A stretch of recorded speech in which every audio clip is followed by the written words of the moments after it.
नमः। श्रीमातृपितृचरणकमलेभ्यो नमः। नमः परमहंसाय स्वादिचरणकमलचिह्नमकरन्दाय भक्तिजनमानस निवासाय श्रीरामचन्द्राय।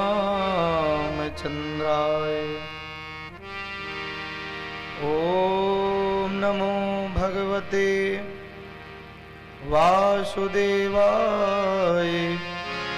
ॐ नमो भगवते वासुदेवाय।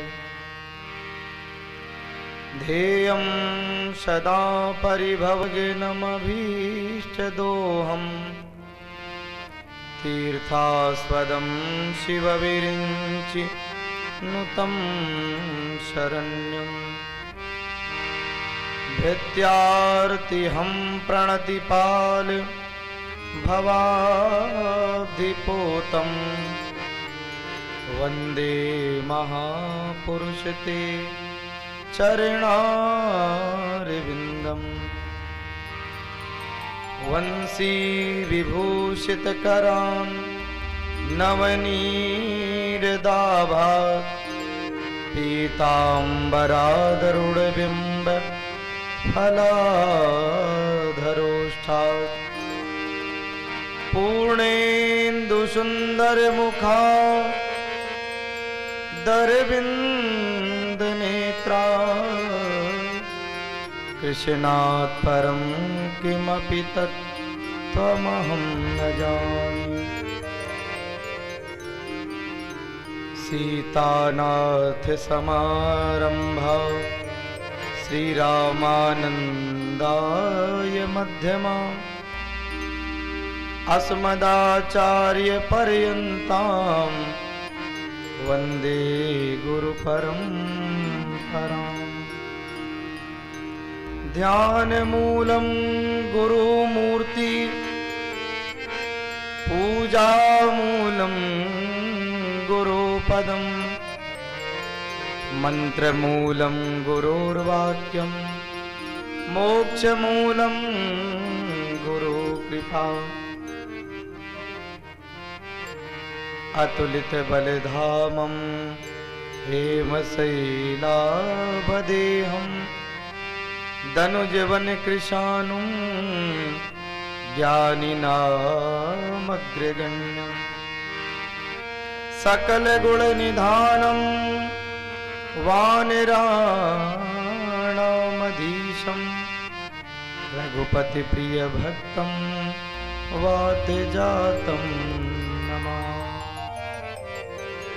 गंगातरंगरमणीयजटाकलापं गौरीनिरन्तरविभूषितवामभागम्।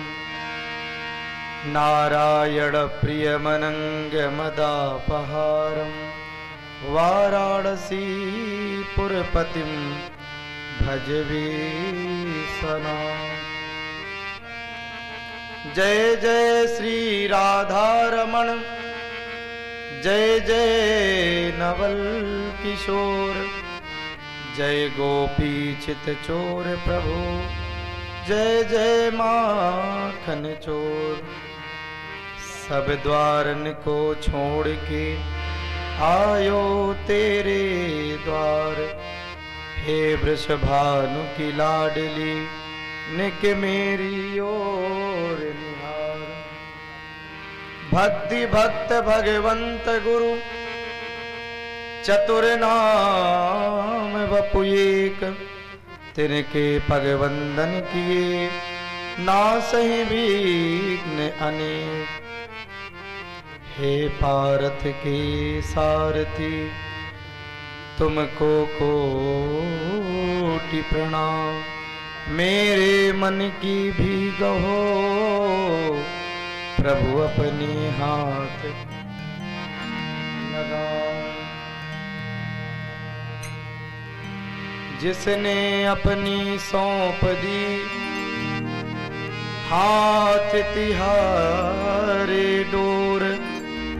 कभी उलझ सकती नहीं पकड़े नंद किशोर। जहां जहां श्री हरि कथा तहाँ तहाँ पवन कुमार। सिर पर अंजलि धर सुनते नयन बहते जलधार। तुलसी तुलसी सब कहें तुलसी बन की घास। भई कृपा रघुनाथ की बन गए तुलसीदास। जन्मत ही जग दुख निरख नरा लपेटे अंग। भाग चले सुख बनहु को लगे व्यास जी संग। तरु तन में उत्तर दियो जाहि जपो तुम राम। ऐसे श्री सुखदेव को सौ सौ बार प्रणाम। ऐसे श्री सुखदेव को सौ सौ बार नमः।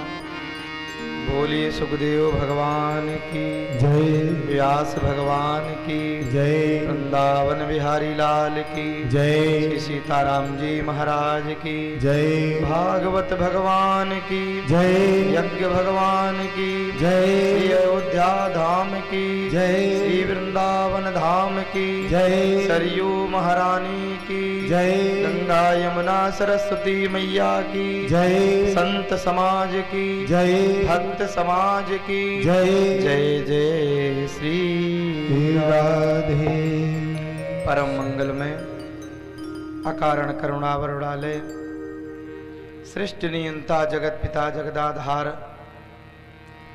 जो सब पर अपनी कृपा करुणा करने वाला है, ऐसे भगवान नारायण का साक्षात विग्रह श्रीमद् भागवत महापुराण स्वयं परमात्मा का दिव्य भगवान का स्वरूप यज्ञ भगवान भगवत अंश में उपस्थित भक्तजन श्रद्धा भक्ति शक्ति स्वरूपा हमारी मातृ शक्तियाँ देवियाँ अपने वैदिक मंत्रों के माध्यम से यज्ञ भगवान का आयोजन कर रहे हमारे यज्ञाचार सहयोगी आचार्य बंधु भगवान की कथा को सरस और रसिक बनाने का प्रयास कर रहे हमारे सहयोगी संगीत के विद्वान परीक्षित जी के भाव में विराजमान परम आदरणीय श्री बांके सिंह जी। कथा के केंद्र में हमारे परम शिष्य अजय सिंह कौशिक, उनके पूज्य पिता श्री स्वर्गीय श्री अक्षयवर सिंह जी की पुण्य स्मृति में आयोजित भगवान का ये दिव्य गुणानुवाद भगवान का चरित्र भगवान की कथा आप सभी भक्त भगवान के परम भक्त भैया श्री गुड्डू सिंह भैया जी भी पधारे और जहाँ तक इस माइक के माध्यम से आवाज़ जा रही है सभी भक्तों के हृदय में विराजमान श्री ठाकुर जी के चरणों में प्रणाम। व्यासपीठ से सभी को राधे राधे। सिय राम मैं सब जग जानी करहूं प्रणाम जोरी जुग पार। आइए हम सभी लोग पंचम दिवस की सायंकालीन बेला में प्रवेश करें, भगवान के दिव्य चरित्रों का गुणानुवाद श्रवण करें। हमारा हृदय निर्मल हो, मन निर्मल हो, मन भगवान तक लगे, उसके लिए जो परम सरल साधन बताया भगवान का नाम सभी लोग भाव से गाएं। छीन लिया मेरा भोला समन, छीन लिया मेरा भोला समन, राधा रमन प्यारो राधा रमन। छीन लिया मेरा भोला समन, राधा रमन प्यारो राधा रमन। छीन लिया मेरा भोला समन, छीन मेरा भोला समन, राधा रमन प्यारो राधा रमन।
के जल में वही श्याम खेले, यमुना के जल में वही श्याम खेले, यमुना के जल में वही श्याम खेले, लहरों में उछले और करते हिलोले, लहरों में उछले और करते हिलोले, लहरों में उछले और करते हिलोले, लहरों में उछले और करते हिलोले, कुंडल हिलन और तिरछी चलन, कुंडल हिलन और तिरछी चलन, राधा रमन प्यारो राधा रमन, कुंडल हिलन और तिरछी चलन, राधा रमन प्यार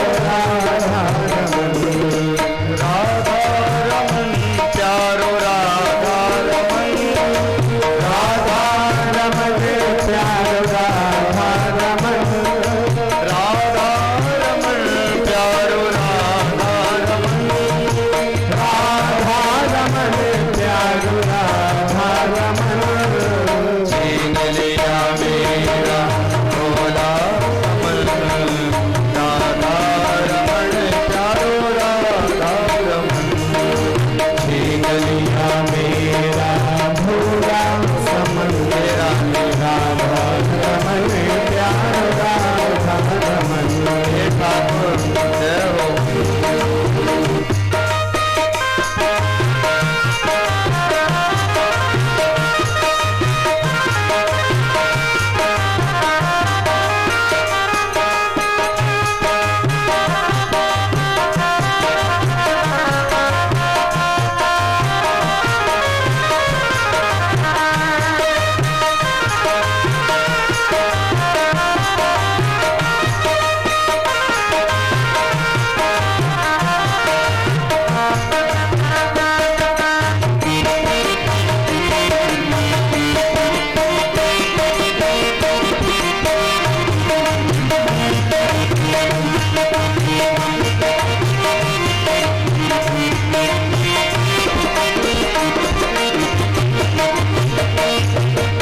जाकर के देखा वो मंदिर के अंदर, जाकर के देखा वो मंदिर के अंदर, जाकर के देखा वो मंदिर के अंदर, जाकर के देखा वो मंदिर के अंदर, घट घट के अंदर वही श्याम सुंदर, घट घट के अंदर वही श्याम सुंदर, घट घट के अंदर वही श्याम सुंदर, घट घट के अंदर वही श्याम सुंदर, बिछुड़े कभी और कभी हो मिलन, बिछुड़े कभी और कभी हो मिलन, राधा रमन प्यारो राधा रमन, मेरा भोला रमन, राधा रमन प्यार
स्वाज मत उत्पन्ने जाता लादो महामन आहुई प्राण वेद ज्ञान शनाता सुचिरलंकृता। भगवान का अवतार हुआ धरती पर।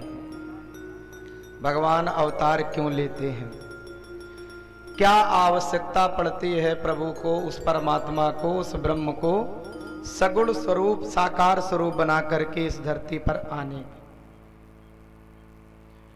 क्या भगवान परमात्मा रावण, कुंभकर्ण, कंस, हिरण्यकश्यपु जैसे तमाम ये जो छोटे मोटे दैत्य हैं इनको मारने के लिए आते हैं? नहीं। भगवान का उद्देश्य, भगवान के अवतार लेने का जो अभिप्राय है वो केवल इन छोटे मोटे दुष्टों का, राक्षसों का वध करना नहीं, अपितु जो तमाम भक्त निरंतर साधना करके, योग करके, ध्यान करके बहुत वर्ष, बहुत समय, कोई संत महात्मा हैं, तमाम ऐसे भक्त हैं जो बहुत काल तक साधना करके उस परमात्मा का दर्शन, उनकी लीला, उनका विग्रह, उनका स्वरूप, उनके साथ आनंद लेना चाहते हैं। भगवान उन सबके लिए आते हैं।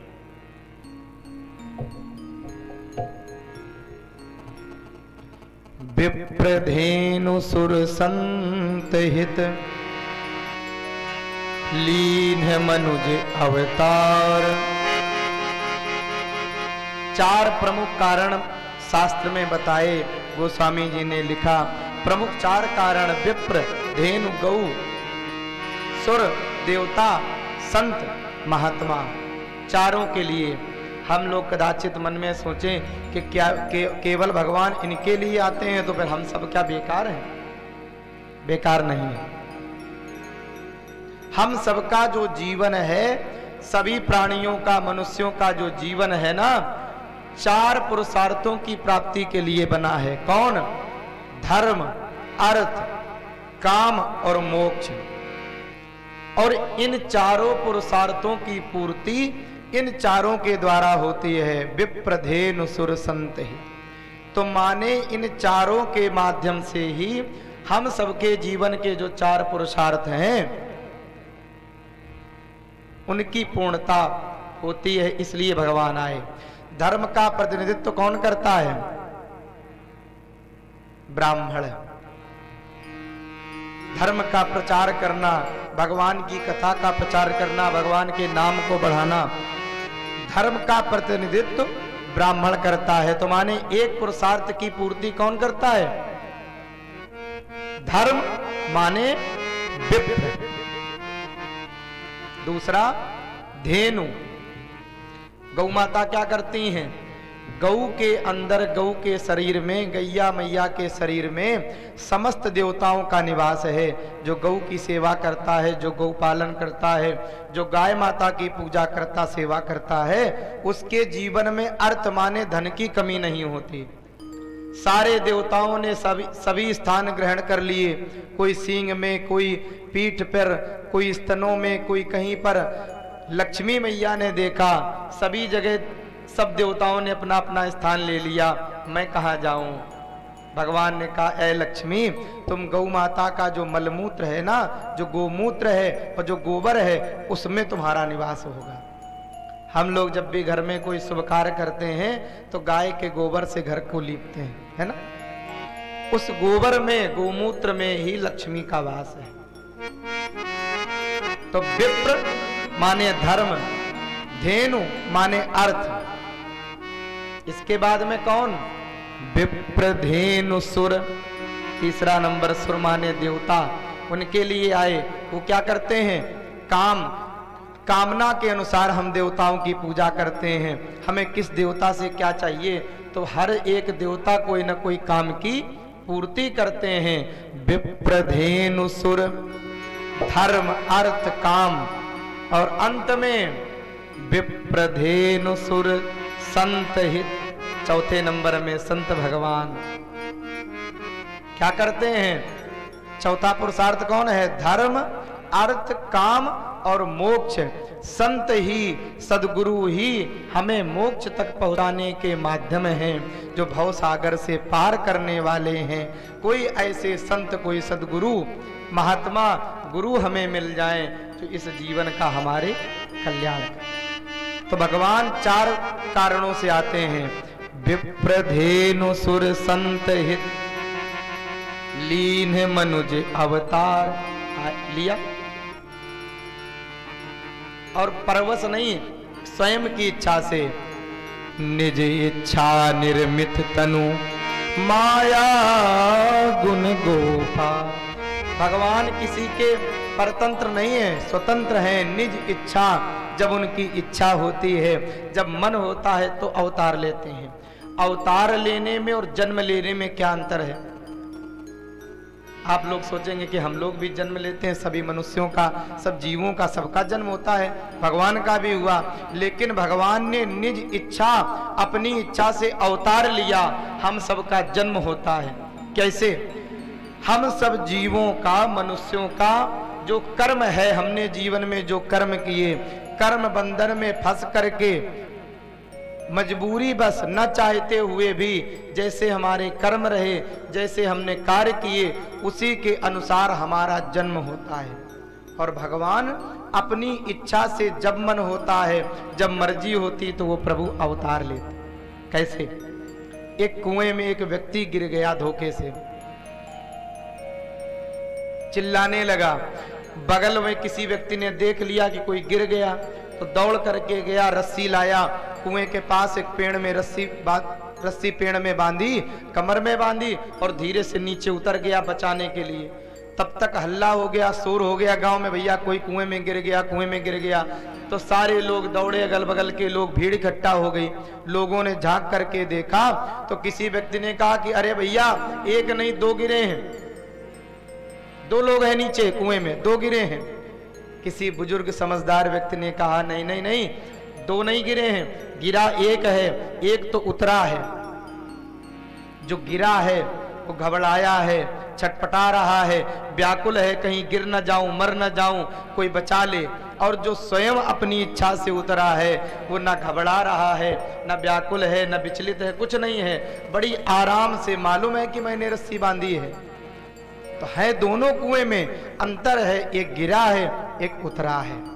ऐसे इस भव कूप में, इस भव रूपी कूप में, कुएं में हम सब जीव कर्म बंधन में फंस करके गिरे हैं, और हम सबको बचाने के लिए वो भगवान, वो परमात्मा उतरा है।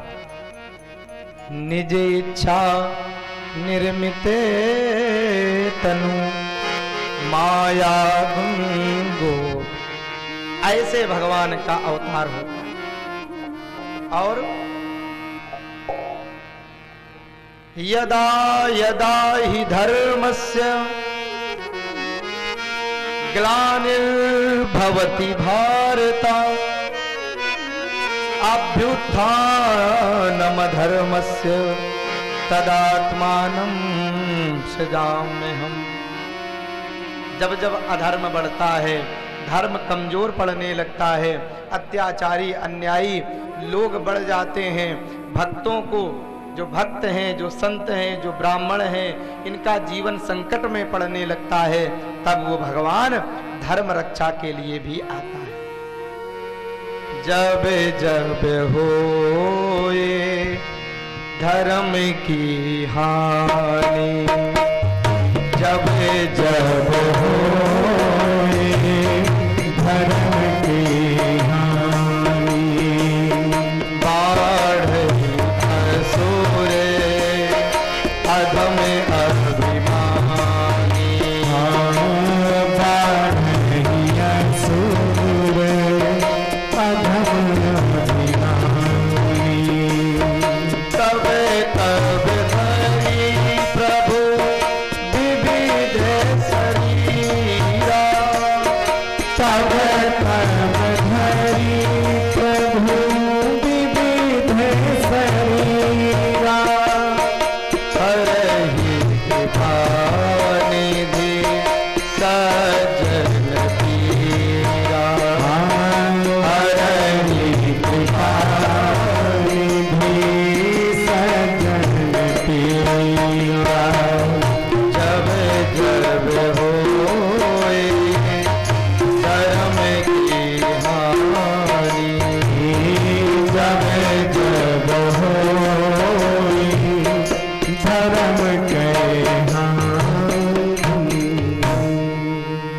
भगवान आए। और भगवान परमात्मा ने जब जन्म लिया, दो भगवान के अवतार ऐसे हुए, एक स्वयं भगवान मर्यादा पुरुषोत्तम श्री राम जी और एक भगवान कन्हैया कृष्ण जी, एक अयोध्या में एक वृंदावन में। 24 अवतारों में अन्यान्य जितने भी अवतार हुए सब अंश अवतार, अंशांश अवतार, जो 6 अवतारों की प्रक्रिया है उनमें भगवान आए। लेकिन इन दोनों में वो नारायण, वो ब्रह्म स्वयं आया।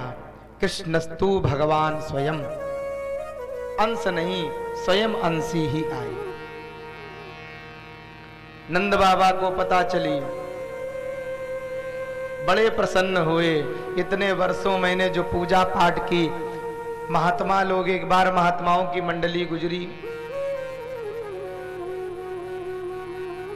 नंद बाबा के यहाँ बढ़िया भोजन कराया, व्यवस्था करी बाबा ने।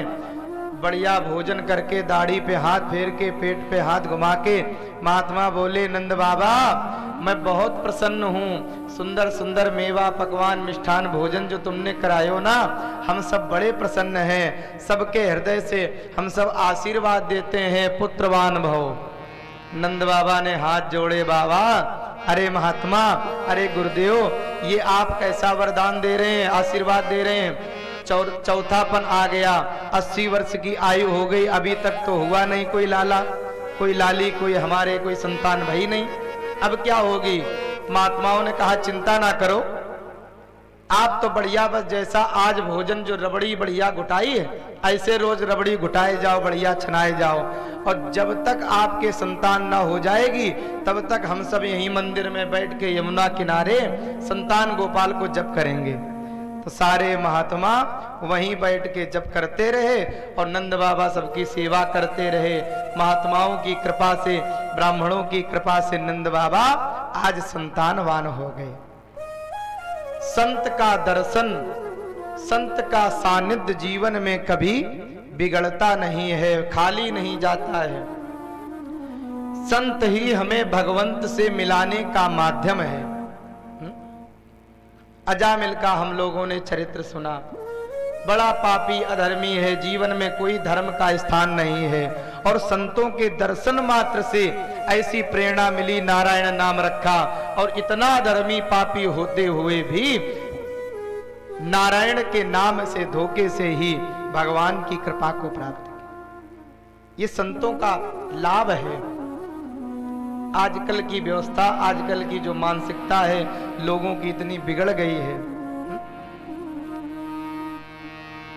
संत बाबा को देख करके और बच्चों को ऐसी ऐसी चीजें, गांव में तब भी बहुत मर्यादा है, गांव में और शहर में बहुत अंतर है। गांव में लोग जब हाथी भी आता है ना तो बुजुर्ग लोग बच्चों से कहते हैं कि गणेश जी आए प्रणाम करो, और शहर में जो छोटे छोटे ज्यादा इंग्लिश मीडियम बच्चे पढ़े होते हैं तो वो गणेश जी को देख करके भी कहते हैं ये हाथी है, गणेश जी की मूर्ति को देख के भी हाथी कहते हैं।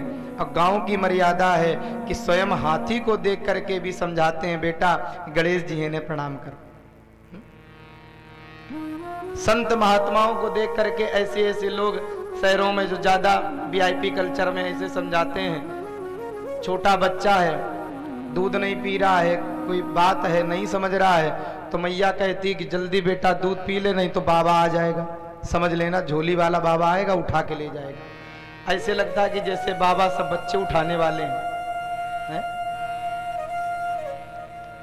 एक जगह तो कहीं कोई महात्मा जी निकल रहे थे, जा रहे थे, और एक व्यक्ति दौड़ करके आया और महात्मा जी के चरण पकड़ लिए, पैर पकड़ के बैठ गया। तो महात्मा जी ने सोचा कि बड़ा भावुक है, कोई शिष्य कोई भक्त है, प्रणाम कर रहा है। महात्मा जी ने आशीर्वाद दिया, भैया आशीर्वाद है, प्रसन्न रहे, ऐसा सब आशीर्वाद दे दिया, और फिर भी ना हटे, बहुत देर चरण पकड़े रहा। महात्मा जी ने कहा अब छोड़ो, तो हो गया, आप प्रणाम भी कर लिया, आशीर्वाद भी दे दिया। और बार बार वो चरण तो महात्मा जी के पकड़े और देखे दूसरी तरफ, थोड़ी दूर सामने उसकी पत्नी खड़ी थी और छोटा बच्चा था उसके साथ में। तो महात्मा जी को लगा कि कोई बात है, हमें लगता है ये प्रणाम नहीं कर रहा, और कोई भैया और कोई समस्या है क्या? उसने कहा महाराज जी बस 2 क्षण ठहर जाओ। क्यों? हमारा बेटा, वो पत्नी है और बेटा है, और छोटा बच्चा वो जूस नहीं पी रहा है, तो हम दौड़ के आए, हमने उससे कहा कि पी लो, नहीं तो देख लो बाबा जी आ रहे हैं, अभी तुम्हें उठा ले जाएंगे। और हम दौड़ के आए, आपके पैर पकड़े हैं तो आपके भय की वजह से जूस पी रहा है, और अगर आप चले गए तो उसका भय समाप्त हो जाएगा। महात्मा जी सोचने लगे कितना पागल आदमी है, ये भी हमारा उपयोग है, हमें इस प्रक्रिया में, इस उपयोगिता में ला रहा है। और बहुत लोग तो अब जैसे कहने लगे, कई बार हमने सुना लोग कह देते हैं बच्चों से, जल्दी दूध पी ले नहीं तो बाबा खा जाएगा। ऐसा लगता है कि बाबा भोजन दाल भात नहीं खाते, बच्चों को खाते हो। ऐसी संस्कार, ऐसे मर्यादाएं जो संस्कृति बिगाड़ दी है ना, उन्हें हम लोगों को संभालना है। संत भगवंत से मिलाने का माध्यम है। एक बार ही अयोध्या जी के कोई संत थे, मैंने किसी पुस्तक में पढ़ा, सरयू जी के किनारे महाराज जी बैठे हुए थे, गंगा सरयू जी के किनारे नाव के इंतजार में, नौका आवे बैठ के पार जाएं। और महाराज जी सन्यासी थे, सर में बाल नहीं थे, सर घुटा हुआ था, बिल्कुल चिकनी खोपड़ी थी, बैठे इंतजार कर रहे थे। गर्मी का समय था, कुछ बालक स्कूल से छूटे, स्कूल की छुट्टी हुई, कुछ बालक छोटे छोटे थे, आकर के वो भी नाव का इंतजार करने लगे, उस पार जाना था। बालकों ने देखा बाबा जी को, संत जी को, तो मन में थोड़ा व्यंग कौतूहल सूझा कि लाओ कुछ मजा लिया जाए। तो एक दूसरे से इशारा किया कि देख रहे हो बाबा जी की खोपड़ी। एक बालक गया और उसने जाकर के धीरे से बाबा जी के पीछे से एक तमाचा मार दिया। महाराज जी ध्यान में बैठे थे, प्रभु का चिंतन कर रहे थे, कुछ बोले नहीं, बालक है। बालक ने देखा कि महात्मा जी कुछ बोल नहीं रहे हैं, तो उसको और मजा आने लगी। दूसरा आया, उसने भी एक तेजी से चटाक से बाबा जी के सर पे मारी। तीसरा आया, उसने मारी। अब तो बालकों को मजा आने लगी, सब आए, एक एक तेजी से मारे। महात्मा जी कुछ बोले नहीं, बैठे रहे। नाव आई, महाराज जी बैठे, सारे संत बालक बैठे, और नाव जैसे ही बीच मझधार में पहुंची, भगवान को क्रोध आया, आकाशवाणी हुई, अरे महात्मा जी, इन बालकों ने आपका बड़ा अपमान किया है, बड़ी बदतमीजी की आपके साथ, आप अगर कहो तो नाव यहीं पलटा दें। जैसे ये बात सुनी, महात्मा जी ने ऊपर हाथ जोड़े, प्रभु अगर आपको पलटाना ही है ना, तो इन बालकों की बुद्धि पलट दो, नाव ना पलटो।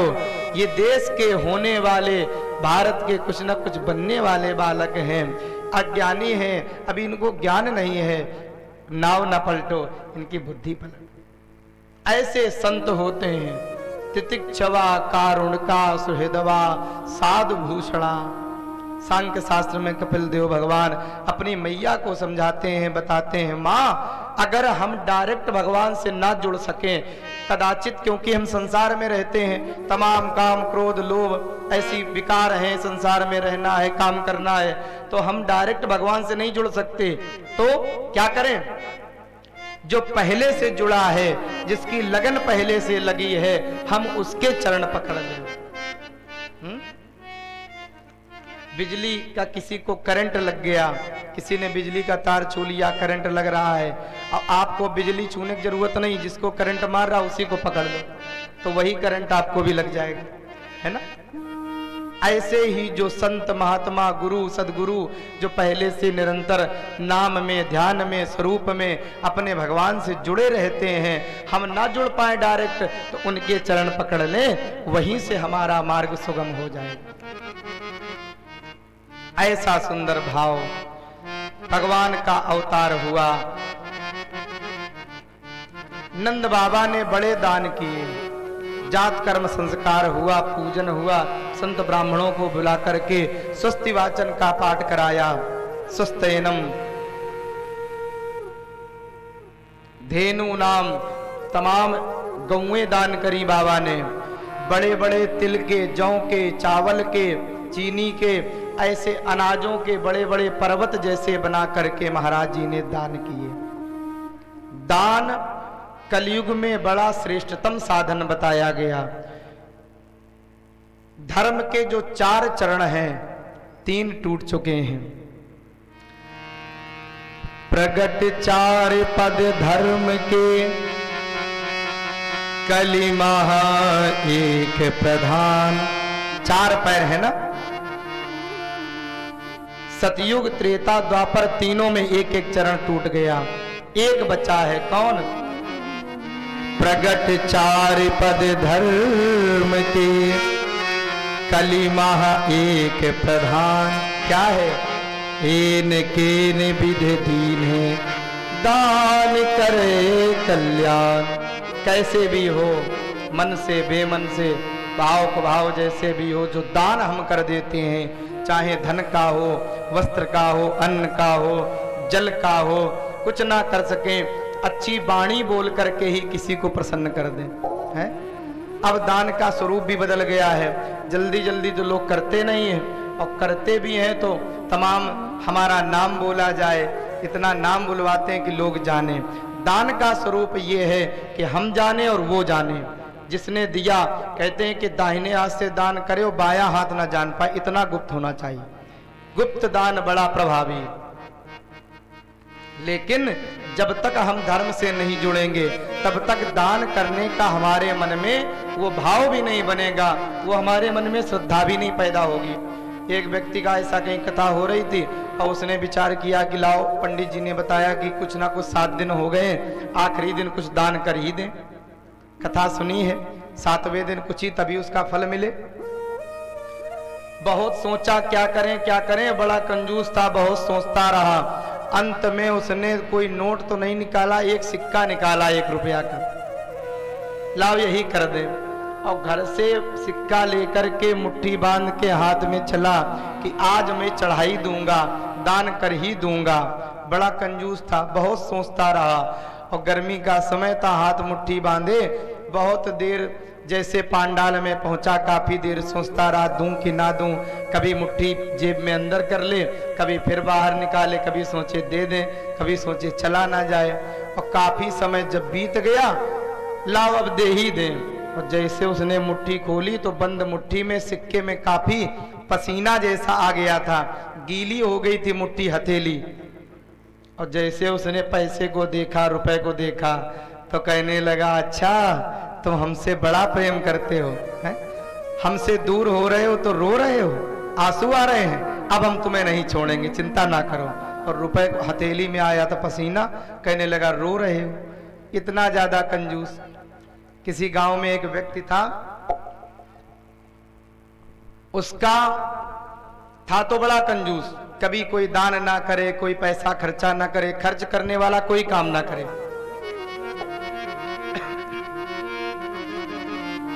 लोगों ने उसका नाम व्यंग में दानचंद्र रख दिया, सब लोग कहे दानचंद्र है।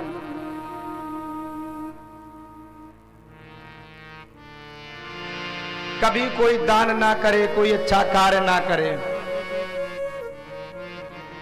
एक बार कोई गंगा जी का पर्व पड़ा, गंगा स्नान का।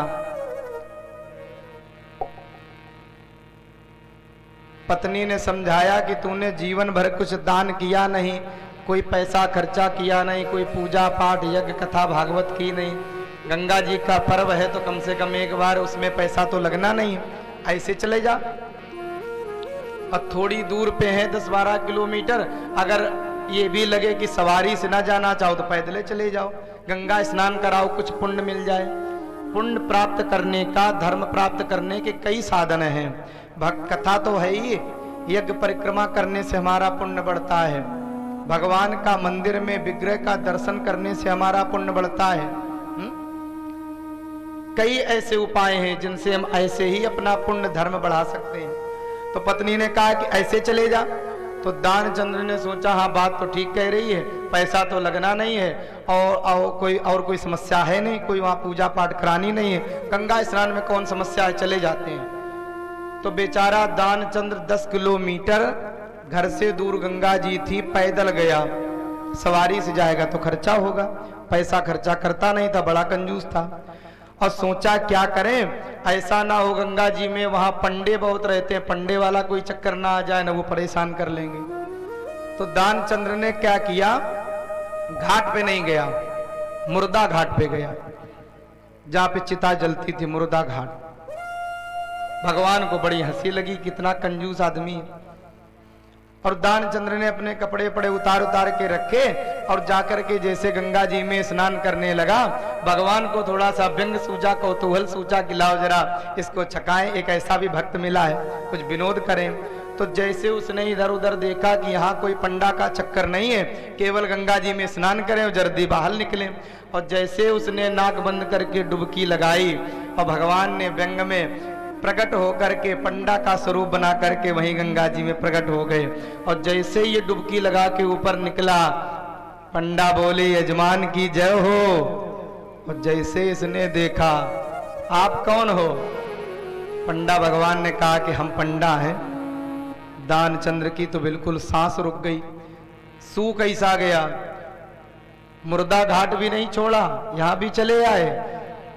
पंडा भगवान बोले भैया हम बड़े संतोषी ब्राह्मण हैं और कहीं जाते नहीं, इसी घाट पे पड़े रहते हैं। आप जैसा कभी कदार कोई दानी भक्त आ जाता है, एक एक वर्ष की भोजन की व्यवस्था कर देता है और हमें कोई चिंता है नहीं, आराम से हम बने रहते हैं। दानचंद्र का 1 वर्ष की भोजन की व्यवस्था, हम 1 महीने की छोड़ो, 1 दिन की छोड़ो, एक बार की भी नहीं करेंगे, 1 पहर की भी नहीं करेंगे। पंडा ने कहा, भगवान ने कहा कि नहीं नहीं, कुछ तो करना ही पड़ेगा। आप आए हो, गंगा स्नान किया है और स्नान के बाद अगर कोई दान धर्म पुण्य संकल्प ना किया जाए तो उसका फल नहीं मिलता, कुछ तो करना ही पड़ेगा।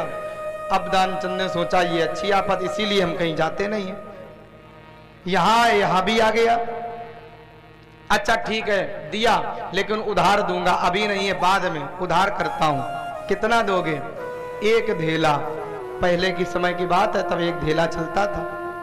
तो दानचंद ने कहा 1 धेला मैं संकल्प करता हूं, लेकिन उधार है, अभी नहीं, फिर दे दूंगा, फिर कभी। भगवान ने कहा ठीक। दानचंद ने स्नान किया, कपड़े पहने, घर वापस आया। 10 किलोमीटर पैदल गया, 10 किलोमीटर पैदल वापस आया। थक गया था, दोपहर हो गई थी, भोजन करके घर में लेट गया।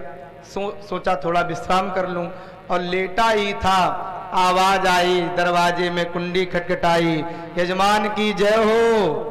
पत्नी बाहर आई, कौन? हम पंडा हैं। आप दानचंद हैं घर में? हाँ हैं, सो रहे, लेटे हैं। संकल्प कराए थे देने को उधार, वही लेने आए हैं। पत्नी ने जाके बताया, बच्चों को शांत करो, किसी को कुछ देने को कह आए थे क्या? संकल्प कराए थे, कुछ देने को कहा था गंगा जी में। दानचंद्र ने कहा वो क्या आ गया? हाँ दरवाजे पर है। अब दानचंद्र को लगा कि ये अच्छा पंडा मिला है, तो अभी हम आए नहीं, पीछे से आ गया। ऐसा करो तुम जाके कह दो कि वो उनकी तबीयत ठीक नहीं है, बुखार है, कुछ बीमार है। पत्नी ने आके कहा कि अरे पंडा महाराज, इस समय कुछ हमारे पति देव की कुछ तबीयत ठीक नहीं है, बीमार हैं, फिर आप कभी आना। पंडा ने कहा, भगवान ने कहा कि अब वो संकल्प में हमारे यजमान हो चुके हैं, और यजमान की अगर कोई व्यवस्था गड़बड़ हो, यजमान को कोई तकलीफ हो, तो संत का ब्राह्मण का कर्तव्य नहीं कि छोड़ के जाए। अब जब तक उनकी तबीयत ठीक नहीं हो जाएगी तब तक हम जाएंगे नहीं, हम तो यहीं बैठे हैं, और हमारे भोजन की व्यवस्था कर दो, यहीं बना लेंगे, खा लेंगे। पत्नी ने जाके बताया कि वो तो चौकड़ी मार के बैठ गया बारी, कह रहा जब तक ठीक नहीं होगे तब तक जाएगा नहीं। अब दानचंद्र को लगा कि बड़ी अच्छी आफत है। उसने कहा कि ऐसा करो, जाके कह दो कि वो मर गए। पत्नी ने कहा कैसी बात कहते हो, 1 थैला देने के लिए इतनी बड़ी? अरे तुम जाके कह दो हम देंगे नहीं, कुछ भी हो जाए, कह दो कि हम मर गए, और वैसे सांस रोके ऐसे लेटे रहेंगे, कुछ नहीं होगा। पत्नी ने जाके कहा, रोते हुए ऐसे ड्रामा करके झूठ मूठ के वो तो चले गए, मर गए। पंडा भगवान ने कहा मर गए इतनी जल्दी? हाँ, भगवान को मन में हंसी लगे। पंडा ने कहा कि अब तुम अकेली कहाँ गांव में कहती फिरती घूमोगी, कहाँ परेशान होगी, क्या व्यवस्था करोगी? हम ही सबको सूचना दिए देते हैं, और जब तक अपने यजमान का अंतिम संस्कार न कर लें, पूरी क्रिया न कर लें, तब तक हम जाएंगे नहीं, हमारा यजमान हो चुका है। पत्नी मना करती रही, नहीं नहीं नहीं। उसने सोचा तब तक भगवान चले गए। अमित रूप प्रगटे तहि काला, तमाम स्वरूप बना के पूरे गांव में सूचना दे आए, भैया दानचंद्र चले गए, दानचंद्र मर गए। भीड़ इकट्ठा हो गई। अब दानचंद्र श्वास रोके लेटे, पत्नी रोवे, सबसे चिल्ला चिल्ला के कहे कि मरे नहीं है, जिंदा है, ये मरे नहीं है। गांव के लोग कहें ये तो तुम्हारा मोह है, तुम बड़ी प्रेम करती थी ना, इसलिए तुम्हें ऐसा लग रहा है। जाने वाले को कौन रोक सकता है, तो चले गए हैं। और दानचंद सांस रोके लेटा और भगवान मनी मन हंसे कि कितना कंजूस आदमी है, एक ढेला नहीं दे रहा, मरा पड़ा, मरने का नाटक कर रहा है। सबने व्यवस्था करी कि भैया अब ले चलो इन्हें भैरव घाट, और सब बांधा गया। और ये भी इतना विचित्र आदमी बंध भी गया और कस गया, सब कफन लपेट दिया गया उसमें बांध बूंद के, और सब लेके चले। राम नाम सत्य है, राम नाम सत्य है, ऐसे सांस रोके लेटा रहा। चिता बनाई, चिता पे लिटाया, आग लगने वाली थी। भगवान को लगा कि बड़ा विचित्र भक्त मिला है, मर जाएगा लेकिन देगा नहीं ये। आग लगने वाली थी, भगवान ने कहा, पंडा ने कहा कि भैया हम कुछ अपने यजमान के कान में कुछ मंत्र बोलना चाहते हैं। हाँ हाँ आओ बोलो। तो पंडा ने जा करके कान में जाके कहा दानचंद के, आया हूं बैकुंठ से तुम हित नाता जोड़। मैं बैकुंठ से आया हूं, भगवान हूं। तो आंखें बंद किए, जोर से लेटा था। इसने सोचा कि भगवान आ गए हैं, तो भगवान आ गए, दर्शन कर ले। तो जैसे इसने आंख खोली, और आंख खोली तो वही पंडा दिखा, तो फिर तुरंत आंखें बंद कर ली। अब भगवान को हंसी लगे कि देखो कितना नाटक कर रहा है। भगवान ने कहा, हम तुमसे कुछ लेना नहीं चाहते, आया हूं बैकुंठ से तुम हित नाता जोड़, मांग ले हो वरदान कछ, कुछ वरदान मांग लो। तो इसने आंखें खोली और बोला, और कुछ नहीं चाहिए। भगवान ने कहा, मांग लो वरदान कछु, बोला धेला दीजय छोड़, बस वो धेला छोड़ दो, हमारे ऊपर कृपा करो। भगवान चले गए। ऐसे ऐसे तमाम भक्त हुए। इतने कंजूस तो देना नहीं चाहते, लेकिन कलयुग में केवल अगर कोई साधन है, कोई उपाय है, तो वो है दान। कैसे भी हो, किसी प्रकार से हम भगवान का दान करें, कुछ ऐसा उपाय करें। बोलिए भक्तवत्सल भगवान की जय। लागी लगने मत तो